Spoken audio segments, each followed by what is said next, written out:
Hello, today I'm going to be ranking every Marvel comic that came out in 1961. As you know, I've been reading every Marvel comic, and this time we're going to rank them all. Now, I said I was going to do a yearly basis, and I was going to do 61 and 62, but then I decided that we'll just do a yearly to showcase the evolution of Marvel. The reason why I was going to do 61 and 62, because 61 has very few issues, you can see. We only have, these are all the issues, 4 issues. Pretty much 3 4 issues and one Tales of Astonish issue. It's a good debut, but it's definitely the beginning and not the full year. 62, we're gonna have a lot more issues, but this time we get to go more in depth. I'm just testing out the waters here. That's what I want to do every year. Every Marvel year, we're gonna do this. I know that doing this late because we're on like I forget what issue. We're like 20 issues in already, and this is just 4 issues. But and then I hit the end of it. So I will be making that video. Anyway, no further ado, without further ado, let's get into it. We got so the issues we're going to tackle are Fantastic Four 1, 3, and Tales of Astonish number 27, I believe.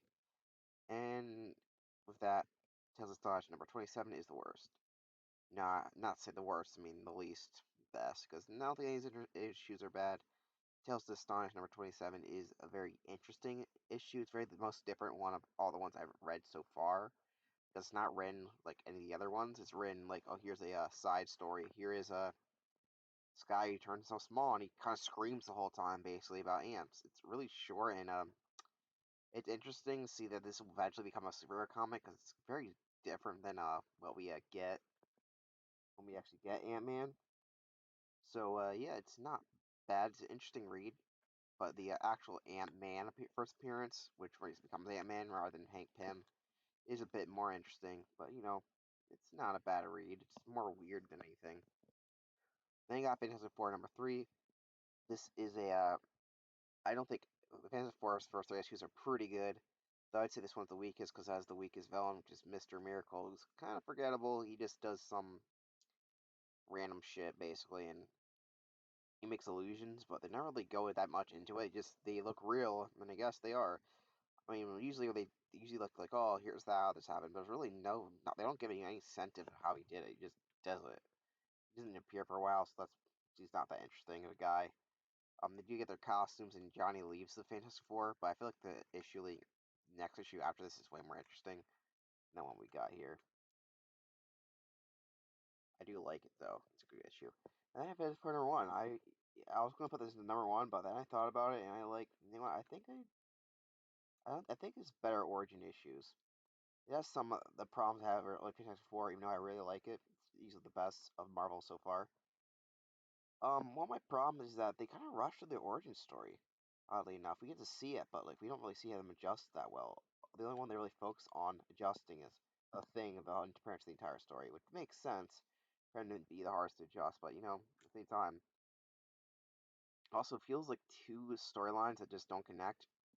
I do like the fact that they already get them pre-established powers, but that would work better for like a movie that we already know them than something like this. So at the same time, I feel like we don't really get to them adjust their powers as much as you would think they would with other superhero comics, at least for my liking. But that's okay. It's still a great issue, and it's found for the rest of it. Our problem is that there's like a two-side issue. First the origin, and then second to Mole Man. Not that I would mind the Mole Man, but I feel like they both didn't have enough focus for the issue for both of them to be good.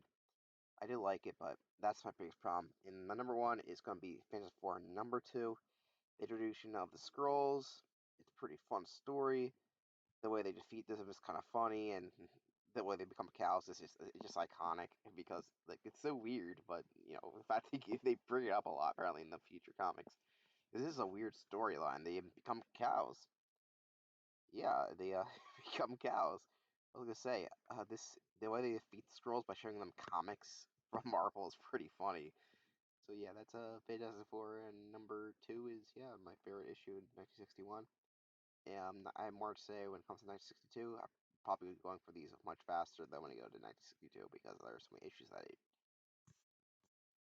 year. Anyway, thank you for watching. Stay tuned for more reading Marvel comic.